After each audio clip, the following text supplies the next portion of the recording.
In the last video we talked about ortho-para directing groups and meta-directing groups. We also introduced this term of activators and deactivators, which is essentially how fast something reacts with respect to benzene. And this is going to be important when we start looking at reactions in this video. So just to define or to categorize each kind of different activating and deactivating group, the first thing we're going to do is talk about activators and deactivators, then look at reactions of benzenes containing more than one substituent, and then how we can use synthesis and strategy in order to plan out our approaches to synthesis of complex aromatic kinds of compounds. Okay, so when we're looking at groups, whether they're activated or deactivated, what you want to look at is if something it contains an oxygen or a nitrogen. So we call those compounds, this is a phenol,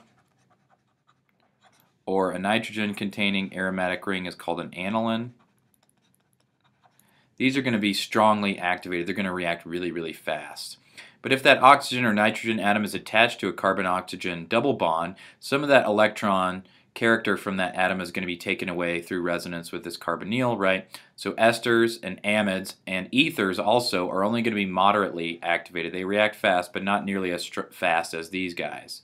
Any alkyl group is going to be weakly activated, and anything containing a halogen, fluorine, chlorine, bromine, and iodine, we said those things are actually weakly deactivated even though they're ortho-para directors.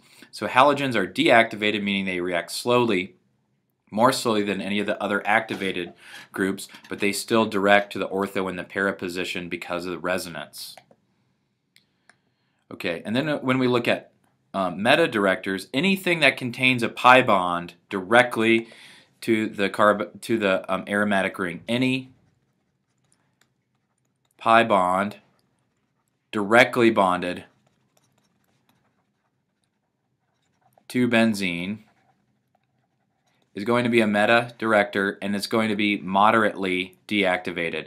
So here we have a carbon-oxygen double bond as part of a ketone, aldehyde, ester, carboxylic acid, amide, a sulfur-oxygen pi bond, a carbon-nitrogen triple bond. All of these are moderately deactivated meta-directors. And then the really strongly deactivated ones are nitro groups, a nitrogen with a positive charge, so a nitrogen making 4 bonds, or trichloromethyl or trifluoromethyl are really strongly electron withdrawing and very strongly deactivated. Okay, so why do we care about these? Well, because let's imagine a reaction where you had two different substituents, right? Let's say you have methyl, right? Methyl is an ortho-para director, whereas nitro is a meta-director, right? These are the meta positions for the nitro group, and these are the ortho and para positions, right? So in this case, right, this methyl group is telling us that we're going to direct to the ortho positions, so we can just ignore the nitro group and the bromine goes to the ortho position, right? But what if we had two ortho-para directors, right? This is an ortho-para director, this is an ortho-para director. We would expect these, it would be hard to tell which carbon is going to get substituted because these are the ortho positions to methyl, these are the ortho positions to the OH group, right? But we just said in the previous slide that phenols are strongly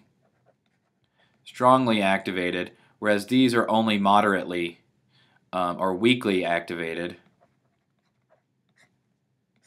right? So the stronger activator wins, and the nitro group goes ortho to the stronger activating group, which makes sense, right? Because we're looking at relative rates here. The more strongly activating you are, the faster the reaction will take place in that particular position. Okay. Notice if we have isopropyl benzene, right? It's an ortho-para director, but notice these ortho positions are blocked because these CH3 groups are big, and they're kind of blocking this position and this position. The nitro doesn't want to go here because that's sterically hindered, right? The para position is easier to get to, so notice as the size of this group gets bigger, you get more and more para product. Also, if you have two things that are weakly activated, So this is a weak activator, and this is a weak activator. Now you have a tie. So in case of a tie, you want to choose a smaller group, which is the methyl. This is going to be, the methyl is the one that's going to win. And since that's an ortho para director, the ortho position is going to get substituted to reduce steric hindrance.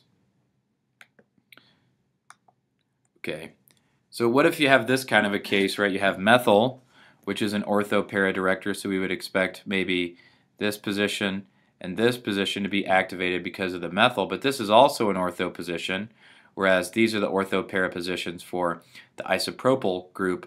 So would we expect a reaction here, here, or here? Well, this position is too hindered since it's between two groups, so we're not going to observe any reaction there. This position is next to the larger group, so that is unlikely. So this position is the most likely position since it's ortho to the smaller group and it's not in between two groups, so the major product is reaction at that position. So reaction between two groups is usually very unlikely. Okay, so let's say we have a really, really big group like a tert-butyl group, right? We would expect that if we brominated this right off the bat, then we just said these positions are blocked, right? Those are the ortho positions, and since they're sterically hindered, right, the para position is going to be the major product in this case. But what if we want the ortho-bromo compound? How would we make it? Well, what we need to do is react first at the para position in order to block it.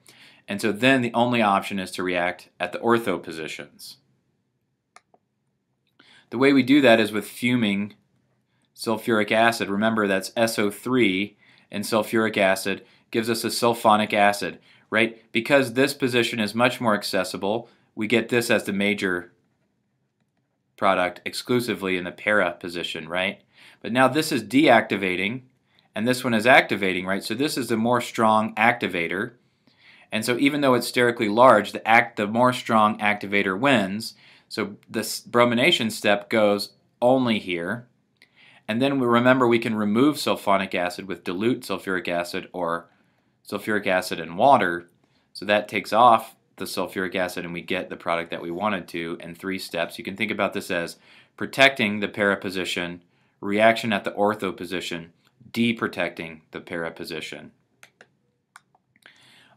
One thing that you need to understand, and this is going to be important when you're planning synthesis kinds of problems, is that you can never do a Friedel-Crafts alkylation or acylation on things that are deactivated. So if you have a moderately deactivated benzene or strongly deactivated benzene, nothing will happen under Friedel-Crafts conditions. You have to do Friedel-Crafts first before you add deactivating groups, otherwise you'll get no reaction. So these are just not strong enough electrophiles to induce these deactivated benzenes to undergo Friedel-Crafts alkylation. So to summarize, we talked about several rules to look at when you're planning the synthesis of benzene-containing compounds. The more strongly activated group is going to direct electrophilic aromatic substitution. If there's a tie, if they're both the same amount of activation, the smaller one is going to win. The less hindered group is going to direct. And electrophilic, you want to remember that electrophilic aromatic substitution between two groups is usually very unlikely. And if you're planning out these syntheses, what you want to think about is that sulfonic acids can be used as blocking groups or protecting groups for the para position. And we talked in a previous video, some meta-directors can be converted to ortho-para directors, so keep that in mind when you're planning the synthesis of multiply substituted benzenes.